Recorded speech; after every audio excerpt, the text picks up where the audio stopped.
Hey boys and girls, this is Mrs. S here. I'm going to review how to draw a self-portrait and all the proportions that we went over last time we were together. So real fast, I'm going to draw an oval, and I want to fill most of my paper. I don't want to make a little circle. I want to make a nice size oval. But I want you to understand that oval is not the shape of everybody's face. There are different shapes of people's faces. Don't be afraid to make extra lines. We're learning. People may have a square-shaped face or a heart-shaped face, oval face. Okay, so there's different shapes, but for the purpose of today's lesson, we're just learning where to place all of our facial features. So I have my oval, and the first thing we're going to do is we divide that oval in half with a line from top to bottom. Then we're going to find the center and divide it again horizontally. This first line becomes our eye line. This is where we're going to set our eyes. From this line down to our chin, we're going to divide it in half again. And we're just eyeballing it. We're getting an estimate as where it is. This is going to become our nose. Now we're going to divide from the nose line to the chin in half again. And that will become the mouth. Let's go back up to the eye line and divide the top half in half. This is your hairline. Most of you might think that your eyes should be up here, but that's just your forehead. You don't want your eyes up in your forehead. So we have our eye line, so let's start at the eyes. We have a line from the center to the end of our face. Your eyes should go right in the center. So let's make a nice circle right in the center of this area. Let's go to the other side of the face. We'll divide that side in half and put an iris right there. So now we see we have the placement of our nose. Speaking of the nose, let's go down to our nose line. Let's make a nice circle here because most of our noses are circular and our nostrils are smaller circles to each side. This is just a very basic general placement of all our facial features. And as you practice and your skills get better and better, you won't need to make these little circles to create your eyes and nose or our mouth. Let's get down to the mouth line. The top of the line will be the top of your lip. The bottom of the line will be the bottom lip. Now it depends on the size of your lip, the size of the circles. So for today's lesson, I'm just going to make them a little bit larger than the top lip. So as you can see, you basically have placement of your facial features. So now we want to go back into our facial features and we want to make them more detailed. So starting with our eye, we're going to add an eyelid. And when we add our eyelid, we're going to add the bottom as well, and it's going to be almost the shape of a football. So there's one football. Oops, and here's another football. I think I'm going to fix that because I don't like the way it came out. It's not as even like the other eye, and that's why we have erasers. Eyelid and the bottom of my lid. Here's one more line for the actual lid of my eye, arching right over my football shape. Okay, so let's go back down to our nose and let's start making a more realistic nose. Let's put two little upside down U's in between the small circle and the large circle, and two parentheses on the outsides of our circles. Now we need to connect those lines. So let's go down and up, down and up, and down and up. Now we can erase our circles because we generally have the shape of a nose. Now you have to keep in mind that everybody's nose is different. Some are wider, some are more narrow. But there's a general rule about the width of your nose. The width of your nose should be as wide as the corners of your eyes.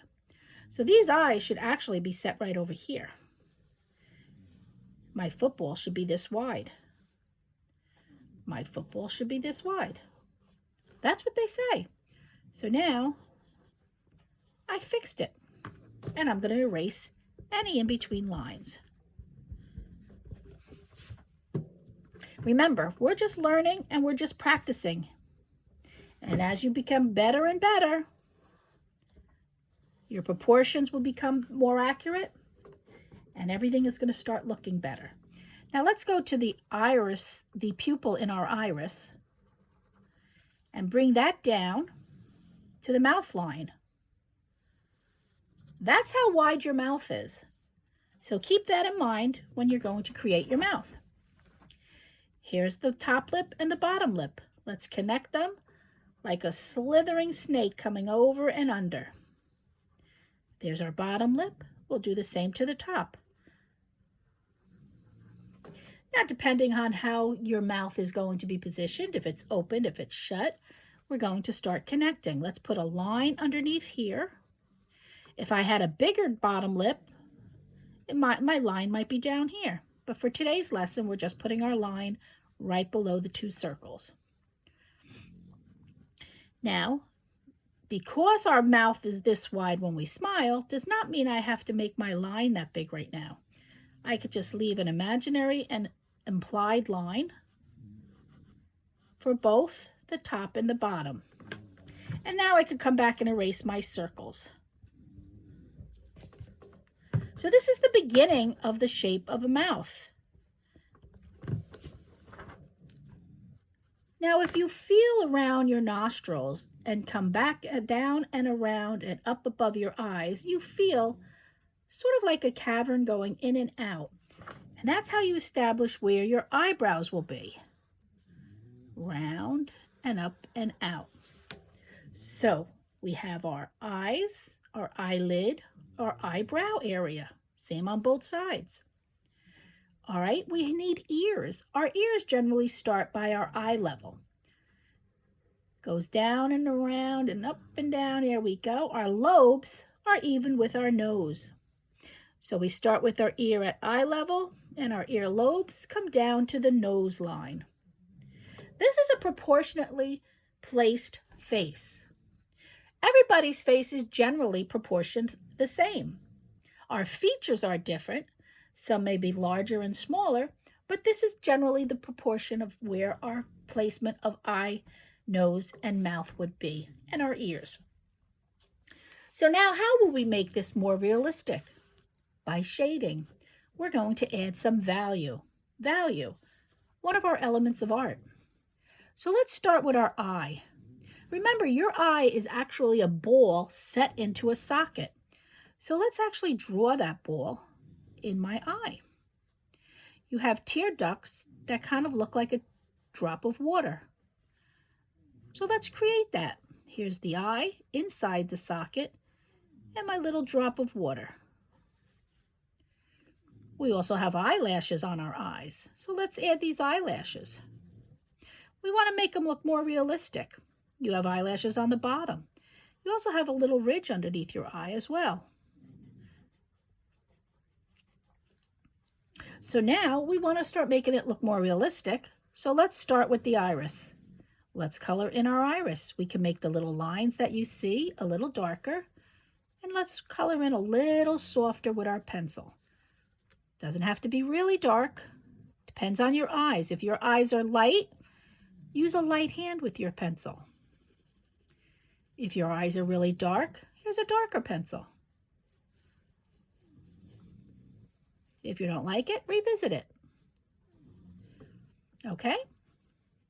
Now, generally speaking, in this area of the eye, and we're just using this as a general demonstration today, we're assuming that the light is just hitting at a certain angle because it depends on the light where the shadow is going to be. So generally speaking, this part of your eye is going to be darker because it does go in and create a shadow, which is where, notice how I'm holding my pencil.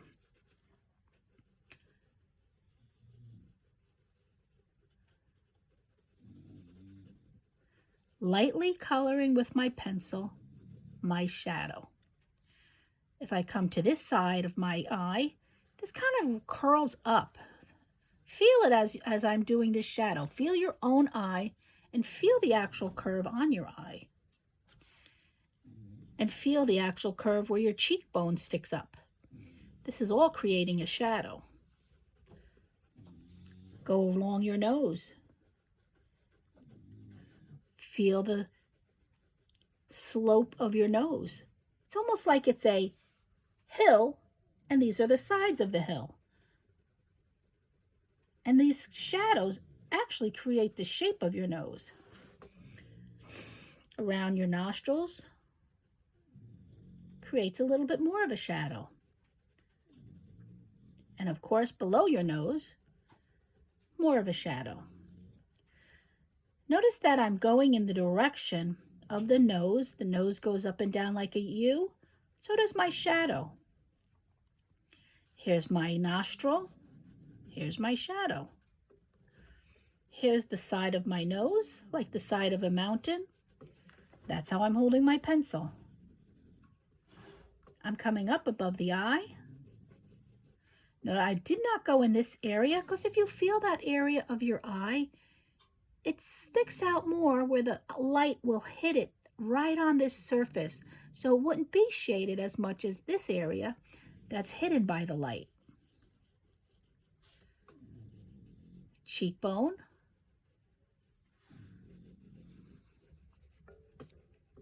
Let's add some eyebrow, some details to the eyebrow. It's hair.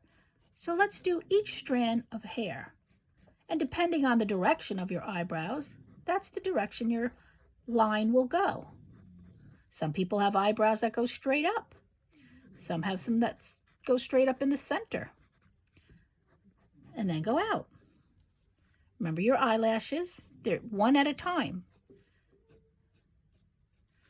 The corner of our eye will make a little bit darker because it's deeper over here. Bottom of my eye.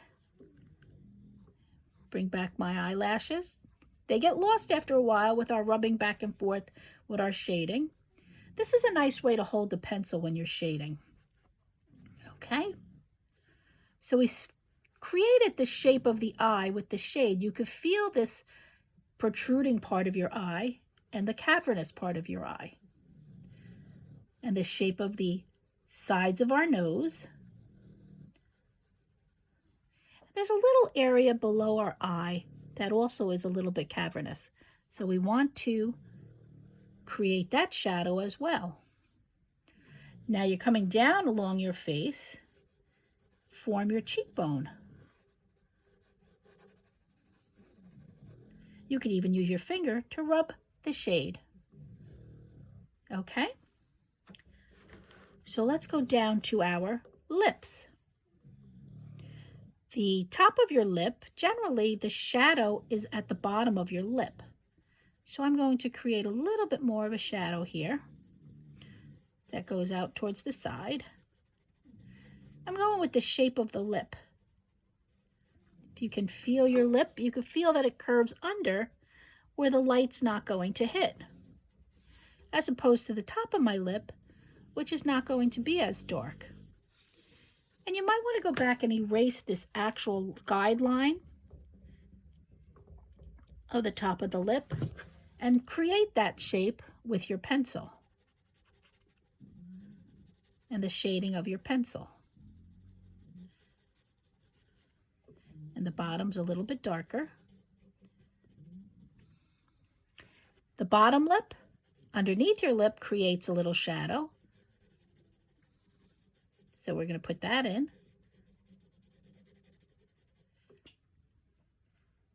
And the bottom a little bit curving with the shape of your lip. If you look in the mirror, you'll see where your curving is on your lips. Little shading up on the top. And the corners go out.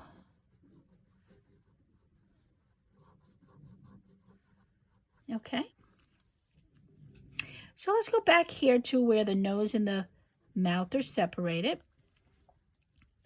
We all have that little piece in the center of our area here. Again, it's like a mountain. See how I erased that? Created the highlight. Underneath our nose, we have our nostrils, which are going to be darker because there's no light getting in there. But it's casting a little bit of a shadow, so we're going to add that underneath our nose. Keeping your pencil on an angle is much easier to shade.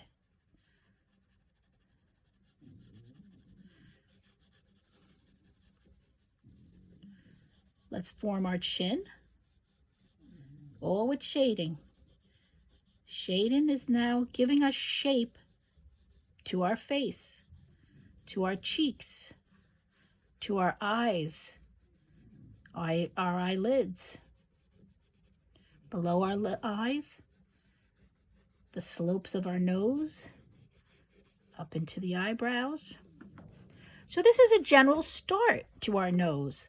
Now let's go in a little bit more here to give this a little bit more shape. Remember, we have started out with a circle, and that's kind of like the shape of everybody's nose is a little circular. So we're going to highlight that with our shadow. A little bit of a shadow on this side. And we're going down, back up the mountain, using our shading technique, pencil on its side, into the eye area, socket being darker inside. Let's add a little eyebrow to this eye as well. Individual lines, the direction of the eyebrow.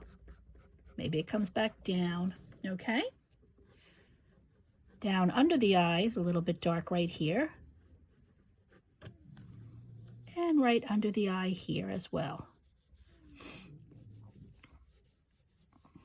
We curve around this protruding part of the brow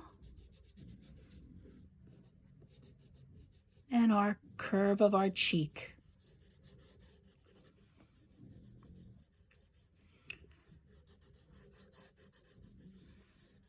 Some people have really high cheekbones, some not so high. As you bring your shadow in towards your face, make it lighter. The darkest area is where the light doesn't shine as much. Go around all your curves. Don't be afraid to use your pencil. You could always erase. Under the face, areas where the shadow is the most prominent would be the darker areas. You could go back and darken them up. Continue down along your cheekbones and to form our chin.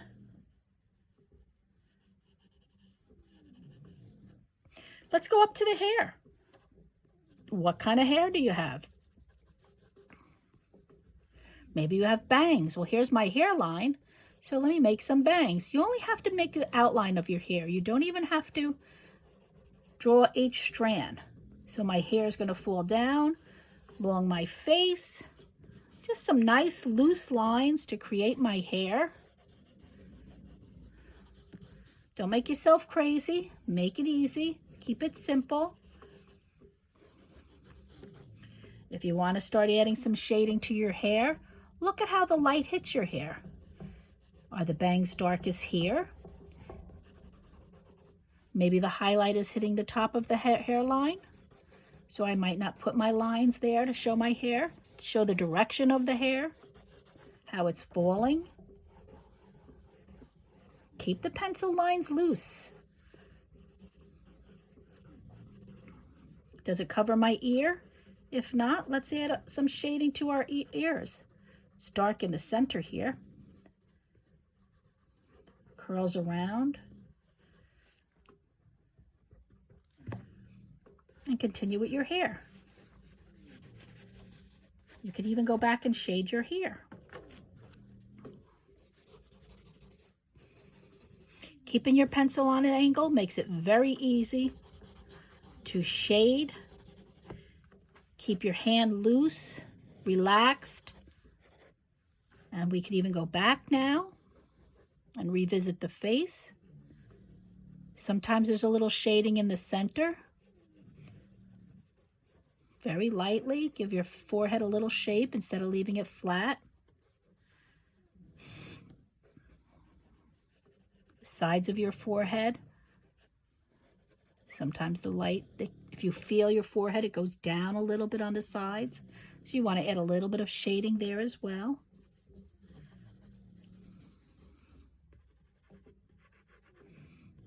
Use your fingers. Blend everything together. That's the beauty of the graphite. Go in the direction of your face. My eyes are in this direction. My cheeks are in this direction. They curl in into the side. My nose is in this direction. Slopes down on the side. Rubbing here. Above my eyelids. the side of my forehead, shading up there. Okay? My lips, under my chin, my neck. That's another area that we would shade. This underneath doesn't get the light, so I'm going to shade underneath my chin. Make my face pop out away from my neck. Rubbing, blending my chin, giving this face a lot of shape, bringing it to life, making it more realistic. The more shading you add, the more realistic your portrait will be. Enjoy this process. Have fun. Don't stress. We're just learning. All right, guys. I'll see you next class. Bye-bye.